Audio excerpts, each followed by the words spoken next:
ನಿರ್ವಹಣೆ ಮಾಡುವಂಥದ್ದು ನಿಮ್ಮ ಒಂದು ಜವಾಬ್ದಾರಿ. ತಾವು ಈ ಸದನದ ಗೌರವವನ್ನು ಎತ್ತಿಡುವ ಅಧ್ಯಕ್ಷರೇ, ಅರೆಗೊಂಡಿ ಬಲ್ಲು ಬರಲಿ. ಸಭಾಧ್ಯಕ್ಷರೇ, ತಾವು ಈ ಸದನದ ಗೌರವವನ್ನು ಎತ್ತಿಡುವಂಥದ್ದು, ಈ ಸದನವನ್ನು ಸಾಂವಿಧಾನಿಕವಾಗಿ ನಿರ್ವಹಣೆ ಮಾಡುವಂಥದ್ದು ನಿಮ್ಮ ಒಂದು ಜವಾಬ್ದಾರಿಯಾಗಿರುತ್ತೆ. ಬಹಳ ಸ್ಪಷ್ಟವಾಗಿ ರೂಲಲ್ಲೇ ಬಹಳ ಸ್ಪಷ್ಟವಾಗಿ ಇರುವಂಥದ್ದಿದೆ. Governor's address and message to the ಹೌಸ್ನಲ್ಲೇ ರೂಲ್ 19ರಿಂದ 28ರವರೆಗೂ ಬಹಳ ಸ್ಪಷ್ಟವಾಗಿ ತಿಳಿಸಿರುವಂಥದ್ದಿದೆ. ಅದರಲ್ಲೂ ಬಹಳ ಸ್ಪಷ್ಟವಾಗಿ 27ನೇ ರೂಲ್ನಲ್ಲಿ, ರೂಲ್ 27ನಲ್ಲಂತೂ ಬಹಳ ಸ್ಪಷ್ಟವಾಗಿರುವಂಥದ್ದಿದೆ. Observance of order during governor's address ಏನು ಹೇಳುತ್ತೆ? 27 rule, when the houses of the legislature are assembled together under the article 175 or 176, or when the members of the assembly alone are assembled under the article 175 of the constitution, no member shall obstruct or interrupt the address either before or after the address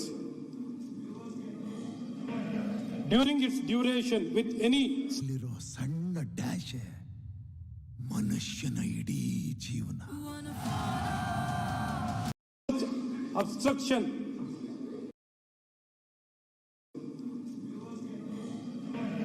during its duration with any speech or point of order or in any other manner, and such obstruction or interpretation shall be regarded as a gross breach of order of the house and shall be dealt with by the speaker as such in the next sitting. Next sitting ಯಾವುದು? ಇವತ್ತು ನೀವು ಕ್ರಮ ತಗೊಳ್ದೇನೆ, ನೀವು ಹೇಳಿರುವಂತ ರೂಲಲ್ಲೇ ನೀವು ಕ್ರಮ ತಗೊಳ್ಳಲ್ಲ ಅಂದ್ರೆ ಎಷ್ಟು ಮಟ್ಟಿಗೆ ಸರಿ ಇದೆ? ಅದನ್ನು ಈ ರೀತಿ ನಡವಳಿಕೆಗಳು ಏನ್ ಬೇಕಾದ್ರೆ ಮಾತಾಡಿರುವಂಥದ್ದು, ಮನ ಬಂದಂತೆ ಮಾತಾಡಿರೋದು, ಅರ್ಚನೆ ಮಾಡಿರೋದು, ವಿಡಿಯೋ ಸಾಕ್ಷಿ ಇರುವಂಥದ್ದಿದೆ, ವಿಡಿಯೋ ಸಾಕ್ಷಿ ಇದೆ. ಇಷ್ಟೆಲ್ಲ ಇದ್ರು ತಾವು ಏನು ಕ್ರಮ ವಹಿಸಲ್ಲ, ನಿರ್ಣಯ ತಗೊಳ್ಳಲ್ಲ, ರೂಲಿಂಗ್ ಕೊಡಲ್ಲ ಅಂದ್ರೆ ನಾವೇನು ಸದನದ ಗೌರವ ಕಾಪಾಡೋದು ಹೇಗೆ ನೀವು? ಸುನೀಲ್, ಹಾಗಾಗಿ ನಾನು ನಿಮ್ಮಲ್ಲಿ ಕೇಳ್ಕೊಳ್ಳೋದು, ಈ ಸದನದ ಗೌರವವನ್ನು ಎತ್ತಿಡಿಯುವಂತ ಕೆಲಸಗಳು. ತಾವು ಅವತ್ತು ವೀರಾವೇಶವನ್ನ ನಮ್ಮ 18 ಜನನ 6 ತಿಂಗಳು ಯಾವ ರೂಲಲ್ಲೂ ಇಲ್ದೇನೆ ನೀವು 6 ತಿಂಗಳು ನಮ್ಮನ್ನ ಸಸ್ಪೆಂಡ್ ಮಾಡಿದ್ರಿ. ಅವತ್ತಿದ್ದಂತ ವೀರವೇಶ ಇವತ್ತು ಯಾಕಿಲ್ಲ ನಿಮ್ಮಲ್ಲಿ? ನಿಮ್ಮ ಜವಾಬ್ದಾರಿ ನೀವು ಸ್ವತಃ ಹೋಗಿ ರಾಜ್ಯಪಾಲರನ್ನ ಕರ್ಕೊಂಡ್ ಬಂದಿರುವಂತದ್ದು, ಸಂವಿಧಾನದ ವಿಷಯ ಮಾತಾಡಿದ್ದೀರಾ. ಯಾವ ಸಂವಿಧಾನದಲ್ಲಿ ಹೇಳಿದ್ದಾರೆ? ಸರ್ಕಾರ ಹೇಳಿದ್ನೆ ಮಾತಾಡಬೇಕು. ಚರ್ಚೆ ಈಗ ನೀವು ವಿಷಯ ಹೇಳಿದ್ದೀರಿ, ಮಾತ್ರ ತುಂಬಾ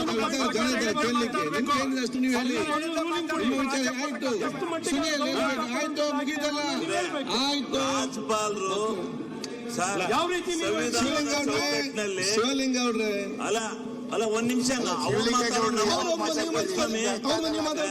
ಒಂದ್ ಸೈಡ್ ಆರ್ಗ್ಯುಮೆಂಟ್ ಆಯ್ತು. ಅಲ್ಲಿ ಜನ ಇದ್ದಾರೆ, ಇಲ್ಲಿ ಕೊಡಿ ನಮಗೂ ಈಗ 20 ವರ್ಷದ ನಡವಳಿನ ಇರ್ತಕ್ಕಂಥದಕ್ಕೆ ಅವಕಾಶ ಮೊದಲನೇದಾಗಿ ನಿಮ್ಮಲ್ಲಿ ನಿನ್ನೆ ನಡೆದಂತ ಘಟನೆಯನ್ನ ಅವಕಾಶ ಕೊಡಿ. ನಿನ್ನೆ ನಡೆದಂತ ಘಟನೆಯನ್ನ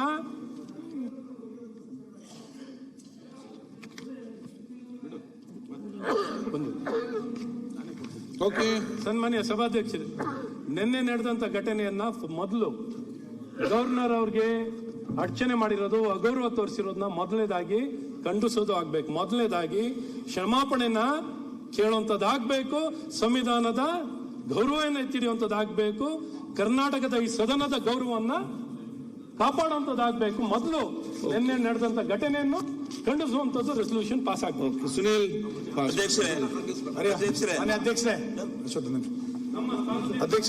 ಇಡೀ ಸದನ ಸೇರಿ ಆಗ್ಬೇಕು, ಮೊದಲೇದಾಗಿ ಆಗ್ಬೇಕು ಅಂತ ಕೇಳಬೇಕಲ್ಲ. ಕೇಳ್ತಾ ಇದ್ದೇನೆ ಇಲ್ಲಿ ಕರೆಕ್ಟ್ ಆಗಿ, ಇಲ್ಲಿ ತಲೆ ತುಂಬಿ ಹೋಗಿದೆ. ಕೇಳಿ ಆಯ್ತು, ಹೇಳಿದಿರಿ ನೀವು. ಮತ್ತೆ ಮನೆ ಅಧ್ಯಕ್ಷರೇ, ನಿನ್ನೆ ರಾಜ್ಯಪಾಲರು ಜಂಟಿ ಅಧಿವೇಶನವನ್ನ ಉದ್ದೇಶಿಸಿ ಭಾಷಣ ಮಾಡುವಂತ ಸಂದರ್ಭದಲ್ಲಿ ಮಂತ್ರಿಗಳು ಮತ್ತು ಆಡಳಿತ ಪಕ್ಷದ ಸದಸ್ಯರು ರಾಜ್ಯಪಾಲರಿಗೆ ಯಾವ ರೀತಿ ಅಗೌರವವನ್ನು ತೋರಿಸಿದ್ರು ಅನ್ನೋದನ್ನ ನಿನ್ನೆ ತಕ್ಷಣ ವಿರೋಧ ಪಕ್ಷದ ನಾಯಕರು ನಿಮ್ ಗಮನಕ್ಕೆ ತಂದಿದ್ದಾರೆ. ನೀವು ಸುಮ್ಮನೆ ಕೂತಾಲಿ. ಆಯ್ತು, ನಮ್ಗೆ ಗೊತ್ತು ಯಾರು ಮಾತಾಡೋದು. ರಾಜ್ಯಪಾಲರಿಗೆ ಸದನಕ್ಕೆ ನೀವು ಮತ್ತು ಸರ್ಕಾರ ಕರೆದ ನಂತರ ಅವರಿಗೆ ಶಿಷ್ಟಾಚಾರದಲ್ಲಿ ಗೌರವವನ್ನು ಕೊಡಬೇಕಾಗಿರುವಂತದ್ದು ಈ ಸದನದ ಕರ್ತವ್ಯ ಇದೆ, ನಮ್ಮೆಲ್ಲರದು ಕೂಡ ಕರ್ತವ್ಯ ಇದೆ, ಜವಾಬ್ದಾರಿ. ಇದನ್ನ ಏಕಾಏಕಿ ನಿಮ್ಮ ರಾಜಕಾರಣ ಕಾರಣಕ್ಕೋಸ್ಕರ ರಾಜ್ಯಪಾಲರ ಭಾಷಣ ಹೇಗ್ ಮಾಡಿದ್ರು ಅನ್ನೋದನ್ನ ಒಂದನೇ ಮೇಲೆ ಮಾತಾಡೋಣ, ಏನು ತೊಂದರೆ ಇಲ್ಲ. ಒಬ್ಬ ರಾಜ್ಯಪಾಲರು ಸಾಂವಿಧಾನಿಕ ಹುದ್ದೆಯಿಂದ ಬಂದು ಇಲ್ಲಿ ಭಾಷಣ ಮಾಡಿದಾಗ ಅವರು ಸರ್ಕಾರ ಕೊಟ್ಟಂತ ಭಾಷಣದ ಪ್ರತಿಯನ್ನೇ ಮಂಡನೆ ಮಾಡಿದ ನಂತರ ಸರ್ಕಾರ ನಡ್ಕೊಂಡಂತ ರೀತಿ ಏನು, ಅದು ಸದನದಲ್ಲಿ ನಡ್ಕೊಂಡಂತ ರೀತಿ ಏನು? ಕರ್ನಾಟಕದ ಸದನಕ್ಕೆ ಭಾರಿ ಒಳ್ಳೆಯ ವ್ಯವಸ್ಥೆ ಇದೆ ಅಂತೇಳಿ ತುಂಬಾ ಜನ ಭಾಷಣ ಮಾಡಿದ್ದು ನಾವೆಲ್ಲರೂ ಕೂಡ ನೋಡಿದೀವಿ. ನೀವು ಈ ಪೀಠದಲ್ಲಿ ನಡೆಸಿದಂತ ಮೊದಲನೇ ಅಧಿವೇಶನ ನಾನು ನಿಮಗೆ ನೆನಪು ಮಾಡ್ತೀನಿ, 2023ರಲ್ಲಿ ಆ ಸದನದ ಪೀಠಕ್ಕೆ ನೀವು ಬಂದ್ರಿ. ಮೊದಲ ಅಧಿವೇಶನದಲ್ಲೇ ಇಲ್ಲಿ 9 ಜನರನ್ನು ಸಸ್ಪೆಂಡ್ ಮಾಡಿದ್ರಿ ನೀವು. ನಿಮಗಿನ್ನೂ ಆ ಪೀಠದ ಅನುಭವ ಇತ್ತೋ ಇಲ್ಲ ಗೊತ್ತಿಲ್ಲ, ಆದ್ರೆ ಮೊದಲ ಅಧಿವೇಶನದಲ್ಲೇ 9 ಜನರನ್ನು ಸಸ್ಪೆಂಡ್ ಮಾಡಿದ್ರಿ. ಏನಕ್ಕೆ ಅಂದ್ರೆ ಪೀಠಕ್ಕೆ ಅಗೌರವ ತೋರಿದ್ರು ಅಂತ. ಅದಾದ ನಂತರ ಮತ್ತೆ 18 ಜನರನ್ನ ಸರ್ಕಾರ ಯಾವುದೋ ಮೋಷನ್ ಮೂವ್ ಮಾಡ್ತು 348ರಲ್ಲಿ ಅಂತಂದಾಗ ಮತ್ತೆ 18 ಜನರನ್ನ 6 ತಿಂಗಳ ಕಾಲ ಸಸ್ಪೆಂಡ್ ಮಾಡಿದ್ರಿ. ವಿಧಾನಸಭೆ ಅಧ್ಯಕ್ಷರಿಗೆ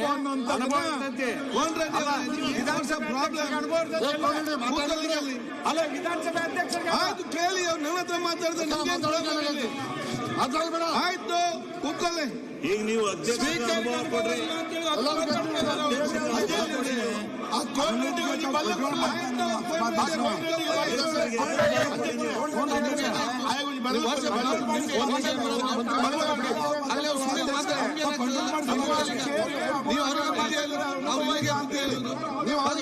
ಮಾತಿದ್ದೀರಾ? ಕೂತ್ಕೊಳ್ಳಿ. ಆಯ್ತು, ನೀವು ಕೂತ್ಕೊಳ್ಳಿ. ನಿಮಗೆ ಅಪಮಾನ ಮಾಡ್ತಾ ಇದ್ದಾರೆ, ಅನುಭವ ಇಲ್ಲ ಅಂತ ಹೇಳಿ. ಆಯ್ತು, ಬೇಗ ಮುಗಿಸಿ. ಮಾನ್ಯ ಅಧ್ಯಕ್ಷ, ನಿಮಗೆ ಆಯ್ತು, ನೀವೇನ್ ಮಾಡ್ತಿದ್ದೀರಿ?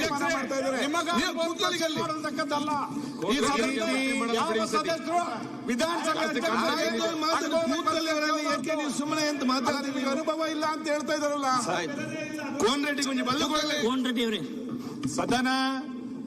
ಸದನದಲ್ಲಿ ಹೇಗ್ ಮಾತಾಡಬೇಕು, ಹೇಗ್ ನಡು ಬೆಳೆಬೇಕು ಅನ್ನೋದು ನಾವೇ ರೂಪಿಸಿಕೊಂಡಂತ ನಿಯಮಾವಳಿಗಳಿದೆ. ಈ ಹಿನ್ನೆಲೆಯಲ್ಲಿ ನೀವು 18 ಜನರನ್ನ ನಮ್ಮ ಸದಸ್ಯರನ್ನ ಸಸ್ಪೆಂಡ್ ಮಾಡಿ ಒಂದು ನಿಮಿಷ ಆಯ್ತು ಸರಿ, ಆ ರೀತಿ 18 ಜನರನ್ನ ಸಸ್ಪೆಂಡ್ ಮಾಡಿದಾಗ ಹೆಂಗ್ ನಡೆದಿತ್ತು ಅಂತ ಗೊತ್ತಿದೆ. ಈಗ ರಾಜ್ಯಪಾಲರ ಬಗ್ಗೆ ಅಗೌರವ ತೋರಿಸಿದಾಗ ಸದನದ ನಿಯಮಾವಳಿ 27 ಏನ್ ಹೇಳುತ್ತೆ ಅನ್ನೋದನ್ನ ವಿರೋಧ ಪಕ್ಷದ ನಾಯಕರು ಉಲ್ಲೇಖ ಮಾಡಿದ್ರು. ನೀವು ಅದಕ್ಕೆ ರೂಲಿಂಗ್ ಕೊಡದಲೆ ಆ ರೀತಿ ಅನುಚಿತ ವರ್ತನೆ ಮಾಡಿದಂತ ಸದಸ್ಯರನ್ನ ಇಟ್ಕೊಂಡೆ ಮತ್ತೆ ಸದನ ನಡೆದ್ರೆ ಸದನಕ್ಕೆ ಏನ್ ಗೌರವ ಬರುತ್ತೆ? ಬಹಳ ವಿಚಿತ್ರ ಏನು ಅಂತ ಕೇಳಿದ್ರೆ, ಸ್ಪೀಕರ್ ನೀವು ಸರ್ಕಾರ ಹೇಳ್ದಂಗೆ ಕೇಳೋದು, ರಾಜ್ಯಪಾಲರು ಸರ್ಕಾರ ಹೇಳ್ದಂಗೆ ಭಾಷಣ ಮಾಡಬೇಕು ಅಂತಂದ್ರೆ ಎಲ್ಲಿ ತನಕ ತಗೊಂಡೋಗ್ತೀರಿ ವ್ಯವಸ್ಥೆ ಇದನ್ನ? ಹಾಗಾಗಿ ನಾನು ನಿಮ್ಮ ಹತ್ರ ವಿನಂತಿ ಮಾಡೋದು, ನಿಮಗೆ ಸದಸ್ಯರ ಅಗೌರವ ತೋರಿದಾಗ ಹೆಂಗೆ ಬೇರೆ ಬೇರೆ ಸದಸ್ಯರನ್ನ ಸದನದ ಗೌರವವನ್ನು ಎತ್ತಿಡಿಬೇಕು ಅನ್ನುವ ಕಾರಣಕ್ಕೆ ಸಸ್ಪೆಂಡ್ ಗಳನ್ನ ಮಾಡಿದ್ರು, ಈಗ ಅವತ್ತು ಅವರು ಮೂವ್ ಮಾಡಿದ ತಕ್ಷಣ ಸಸ್ಪೆಂಡ್ ಮಾಡಿದ್ರಿ. ಈಗ ನೀವು ನಿಯಮ 27ರ ಪ್ರಕಾರ ಕಾನೂನು ಸಚಿವರನ್ನು ಸೇರಿಸಿಕೊಂಡಂತೆ ಆ ಎಲ್ಲ ಸದಸ್ಯರನ್ನ ಸಸ್ಪೆಂಡ್ ಮಾಡ್ಬೇಕು ನೀವು. ಅವಾಗ ಈ ಸದನದ ಗೌರವ ಎತ್ತಿಡಿದಂಗಾಗುತ್ತೆ. ಇಲ್ಲಾಂದ್ರೆ ಇನ್ನು ರಾಜ್ಯಪಾಲರು ಭಾಷಣ ಮಾಡ್ಲಿಕ್ಕೆ ಬರ್ಬೇಕಾದ್ರೆ ಇನ್ನ ಯಾವ ಧೈರ್ಯದಲ್ಲಿ ಬರ್ತಾರೆ? ಸದನದ ಒಳಗೆ ಸದಸ್ಯರ ಗೌರವ ಬಿಡಿ, ರಾಜ್ಯಪಾಲರ ಗೌರವನೇ ರಕ್ಷಣೆ ಮಾಡಲಿಲ್ಲ. ರಾಜ್ಯಪಾಲರಿಗೆ ರಕ್ಷಣೆ ಕೊಡದಲ್ಲೇ ಇರುವಂತ ಪರಿಸ್ಥಿತಿಯನ್ನ ಈ ಗೂಂಡಾ ಸರ್ಕಾರ ನಿರ್ಮಾಣ ಮಾಡಿಕೊಡ್ತು. ನೋಡಿ,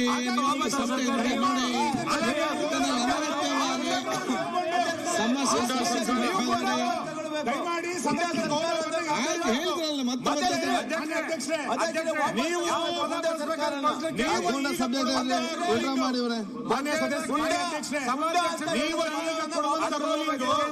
ಮುಂದಿನ ಬಹು ವರ್ಷಗಳ ಕಾಲದ ರೂಲಿಂಗ್ ಅದು. ನೀವು ಆಡಳಿತ ಪಕ್ಷದ ಪರವಾಗಿ ರೂಲಿಂಗ್ ಕೊಡಕ್ ಬರಲ್ಲ. ಆಯ್ತು. ಅವ್ರು ಹೇಳ್ದಂಗೆ ರೂಲಿಂಗ್ ಕೊಡಕ್ ಬರಲ್ಲ. ಆಯ್ತು. ಸದನದ ನಿಯಮ ಹೆಂಗಿದೆ ಸರಿ. ಕೊಡಬೇಕಾಗುತ್ತೆ. ದಯಮಾಡಿ ಇದನ್ನ ಗಮನದಲ್ಲಿ ಇಟ್ಟುಕೊಂಡು ಈ ಸದನದ ಘನತೆಯನ್ನ ಕಾಪಾಡಿಕೊಳ್ಬೇಕಾಗಿರುವಂತದ್ದು ನಿಮ್ ರಕ್ಷಣೆ ಇದೆ. ಎಲ್ಲ ನಮ್ಮ ನಿಮ್ಮೆಲ್ಲ ದಯಮಾಡಿ ಆ ರಕ್ಷಣೆ. ಹಿನ್ನೆಲೆಯಲ್ಲಿ ನಿಯಮ ಎಲ್ಲರ ಘನತೆ ಕಾಪಾಡಿಕೊಳ್ಳಿ.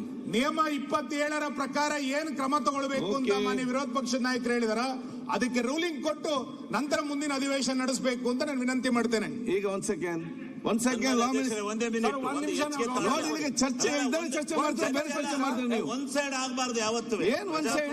ಅವ್ರು ರೂಲಿಂಗ್ ಕೇಳಿದ್ದಾರೆ. ಅದೆಲ್ಲ ಇರ್ಲಿ. ಅಧ್ಯಕ್ಷರೇ, ನಾವು ಒಂದು 20 ವರ್ಷದಿಂದ ಇಲ್ಲಿ ಕೂತಿದೀವಿ. ರಾಜ್ಯಪಾಲರನ್ನ ಗೌರವವಾಗಿ ಕರ್ಕೊಂಬರೋದು, ಎಲ್ಲರೂ ಕೂರ್ಸೋದು, ಅವ್ರನ್ನ ಗೌರವವಾಗಿ ಸರ್ಕಾರ ಏನ್ ಬರ್ಕೊಟ್ಟಿರ್ತಕ್ಕಂಥದ್ದನ್ನ ಪ್ರಾಮಾಣಿಕವಾಗಿ ಓದಿ ಅದನ್ನ ಏನೇನ್ ಬರ್ಕೊಡಲ್ರಿ, ಸಂವಿಧಾನಾತ್ಮಕ ಬರೆದಿರ್ತೈತಿ.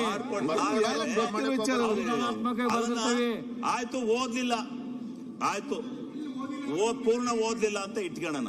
ಆದ್ರೆ ಅವರು ನ್ಯಾಷನಲ್ ಆಂಥಮ್ನ ಏನು ರಾಷ್ಟ್ರಗೀತೆ ಇದೆ ಅದನ್ನ ಮುಗಿಸಿ ಹೊರಗಡೆ ಹೋಗ್ಬೇಕಾಯ್ತು. ಅದು ತಪ್ಪಾಗಿದೆ. ಆ ತಪ್ಪನ್ನ ಮೊದಲು ಈ ಚರ್ಚೆ ಆಗುತ್ತೆ. ರಾಷ್ಟ್ರ ಧ್ವಜಕ್ಕೆ, ರಾಷ್ಟ್ರಗೀತೆಗೆ ಅವಮರ್ಯಾದೆ ಮಾಡ್ತಕ್ಕಂಥದ್ದು ಮಹಾ ದೊಡ್ಡ ಅಪರಾಧ. ಇದು ಚರ್ಚೆ ಆಗ್ಬೇಕು ಈ ಸದನದಲ್ಲಿ.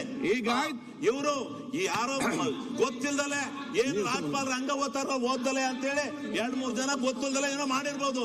ಅದೇನೋ ಮಹಾ ದೊಡ್ಡ ಅಪರಾಧ ಅದು ಅಂತೇಳಿ ಏನ್ ದೊಡ್ಡ ಇದ್ ಮಾಡ್ತಾ ಇದ್ದೀರಲ್ಲ ನೀವು. ರಾಷ್ಟ್ರಗೀತೆಗೆ ಈ ದೇಶದ ಪ್ರಧಾನಮಂತ್ರಿ ಮಾಡ್ಲಿ, ಈ ದೇಶದ ರಾಷ್ಟ್ರಪತಿ ಮಾಡ್ಲಿ, ರಾಷ್ಟ್ರಗೀತೆಗೆ ಅವಮರ್ಯಾದೆ ಮಾಡಂಗಿಲ್ಲ. ಇದ್ದು ನಿತ್ತು ರಾಷ್ಟ್ರಗೀತೆಯನ್ನು ಆಡಿಸಿ ಆಚೆಗಳಿಗೆ ತೆರಳಬೇಕಾಯ್ತು. ರಾಷ್ಟ್ರಪತಿ ಯಾರು ಮಾಡಿದ್ದಾರೆ? ರಾಷ್ಟ್ರಪತಿ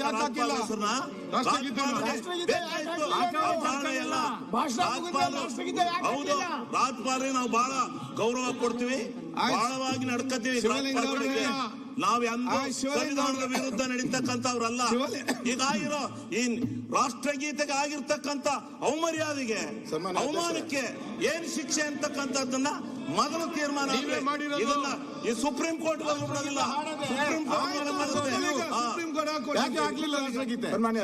ಒಂದ್ ಸೆಕೆಂಡ್ ಚರ್ಚೆ ಬೇಡ ದಯವಿಟ್ಟು. ನಾವೆಲ್ಲ ಸದಸ್ಯರು ಹೇಳುದಿಷ್ಟೇ, ಪರಸ್ಪರ ಏನೆಲ್ಲ ವಿಚಾರ ಚರ್ಚೆ ಅಂತ ಎಲ್ಲಿ ಹೋಗಿ ಮುಟ್ಟುವಂತ ವಿಚಾರ ಇವತ್ತು ಆಗ್ತದೆ.